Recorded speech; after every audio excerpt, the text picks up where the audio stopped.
ఇప్పుడే జీ5 app download చేయండి. చూడండి మీ ఫేవరెట్ టీవీ షోస్ ఎప్పుడైనా ఎక్కడైనా. ఈరోజు పూజాఫలం చాలా వరకు మనం ఏదైనా బాధల్లో ఉన్నప్పుడు, ఏదైనా బాలారిష్ట దోషాలు ఉన్నాయి, బాలగ్రహ దోషం ఉన్నది, లేదా ఇంకేదో ప్రాబ్లం ఉంది, ఇక శత్రు జయం పొందాలి, లేదా నాకేదో సాడే సాతి ఉంది, లేదా ఏదో గ్రహాలు బాగలేదు అన్నప్పుడు మనకంత గుర్తు ఫస్ట్గా వచ్చేది హనుమంతుడు. ఎందుకు హనుమంతుడు అంటే హనుమంతుడు చిరంజీవి కదా. హనుమంతుడు చిరంజీవి.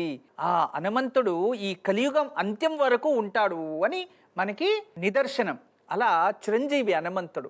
హనుమంతుడికి మనం అందరూ కూడా పూజించేది విశేషంగా సింధూరము, రెండోది తమలపాకుల పూజ. మీకు అందరికీ తెలుసు కదా. ఎందుకు తమలపాకుల పూజ ఎందుకు అర్చిస్తారు? తమలపాకులు అంటే ఎందుకు సాక్షాత్ హనుమంతుడికి అంత ఇష్టము అంటే, త్రేతాయుగంలో రామాయణము ఆ ఖండాలన్నీ కూడా కాస్త చదవాలి. ఎప్పుడైతే శ్రీరాముల వారు వశిష్ఠ మహర్షుల నుంచి విద్యాభ్యాసం పూర్తి చేసుకొని ముందుగా వాళ్ళ అయోధ్య లోపలికి అడుగు పెట్టంగానే దశరథ మహారాజుల వారు పవిత్రమైన వస్తువులు వాళ్ళకి ఇవ్వాలి అని ఇచ్చినప్పుడు ముందుగా అత్యంత పవిత్రమైన తమలపాకల్ని గంగాజలంలో శుద్ధి చేసి ఆ తమలపాకల్ని సమర్పించుకున్నాడంట. దశరథ మహారాజు సాక్షాత్ శ్రీరాముల వారికి సమర్పించుకున్నాడంట. అప్పుడు ఆ దశరథ మహారాజు చెప్పి, శ్రీరామ, ఇది చాలా పవిత్రమైన వస్తువుల్లో ఇది కూడా ఒకటి, మరియు మనిషికి జీర్ణక్రియని పెంచేది. అలా మన రాజ్యంలో ఎటువంటి పరిస్థితులనైనా కూడా నువ్వు జీర్ణం చేసుకుంటూ రాజ్యపాలన చక్కగా చేయాలి, వీటన్నిటిపైన నీకు అవగాహన ఉండాలి, అన్నిటిని భరించే శక్తి నీకు ఉండాలి అని చెప్పి ఆ తమలపాకుని ముందుగా ఇస్తాడంట. ఆ పవిత్రమైన వస్తువుల్లో కొన్ని తమలపాకులు శ్రీరాముల వారు స్వీకరిస్తారు.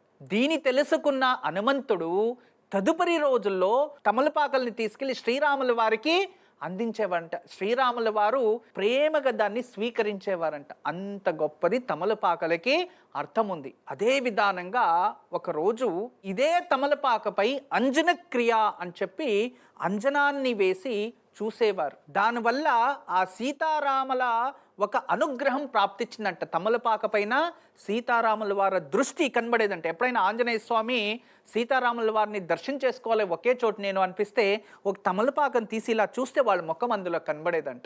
అప్పటి నుంచి ఇప్పటి దాకా ఆంజనేయ స్వామికి తమలపాకలు అంటే అంత ప్రేమ. అందులో సాక్షాత్ సీతారాముల వారు ఉన్నారు అని. అందుకే అటువంటి తమలపాకుని నైవేద్యానికి ఇవ్వచ్చు భగవంతునికి. అత్యంత పవిత్రమైన దాంట్లో అది కూడా ఒకటి.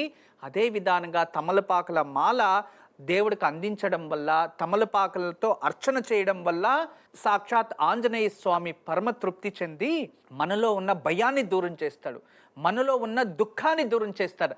అందరికన్నా మనలో మనకి స్నేహితుల నుంచి ఏదైనా దూరం అయిపోవడమో, లేదో స్నేహితుల నుంచి ఏదైనా బాధో ఇబ్బందో, నమ్మిన వారి నుంచి విశ్వాసఘాతకుల నుంచి మనం ఏదైనా బాధపడుతూ ఉంటే దాని నుంచి ముందుగా విముక్తి చేస్తాడు. అంత గొప్ప ఇతిహాసం ఉంది తమలపాకలకి. జీ5 యాప్ డౌన్లోడ్ చేసి అన్ని ఎపిసోడ్స్ పూర్తి ఉచితంగా చూడండి.